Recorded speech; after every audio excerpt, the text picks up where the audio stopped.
নবী যেই পাথরটার উপরে বসছিলেন একটু আরামের জন্য হাজার হাজার বছর পরে আজও সেই পাথরটা উহুদের পাহাড়ের পাশে আছে। খোদার কসম, এখনো যদি কোনো আশিক গিয়ে সেই পাথরে নাক লাগাও, এখনো সেই পাথর থেকে মিশকের ঘেরান পাওয়া যায়।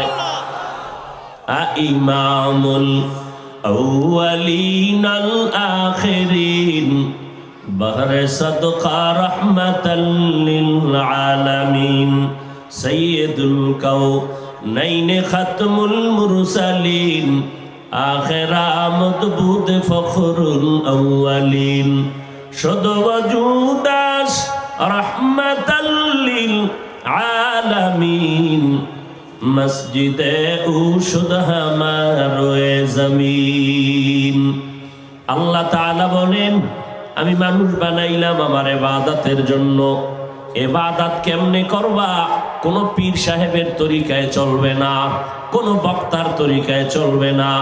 আমি আমার মুহাম্মদ, আমার বন্ধু, তার দ্বারা আমি 23 বছর একটা প্রেসক্রিপশন বানায় দিলাম।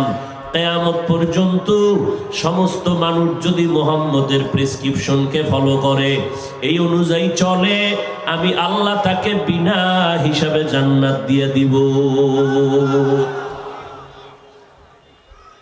এখন ওই নবীর তরিকা বা আদর্শ সুন্নাত যারা চিনো না, কিয়ামত পর্যন্ত নবীজির 23 বছরের প্রেসক্রিপশনটা উম্মতের সামনে বুঝাইয়া নবীর সুন্নতের আমল শিখানোর দায়িত্ব উলামায়ে আহলে হকের, কোনো ডাক্তারের না, একমাত্র উলামায়ে আহলে হক।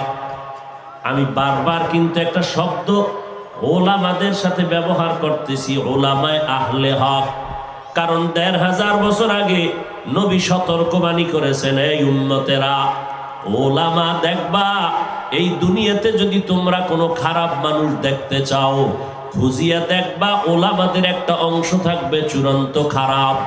এদের মতো খারাপ এই জমিনে কোনো আলেম পাইবা না। আবার ভালো যদি কোনো মানুষ পাইতে চাও, তাও খুঁজিয়া দেখবা ওলামাদের একটা দল চূড়ান্ত ভালো। এদের মতো ভালো জমিনে আর কেউ থাকবে না। নবীজির সেই 1500 বছরের কথা আগের এখন চোখের নজরে ভাসতেছে।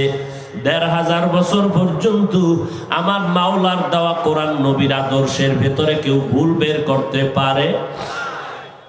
অপচেষ্টা করেছে অনেকে, না পারিয়া বহু বিধর্মী পর্যন্ত মুসলমান হয়ে গেল। কিন্তু কপাল খারাপ, আজ আমার দেশের ভিতরে দাঁড়াইয়া একজন মাওলানা বলে,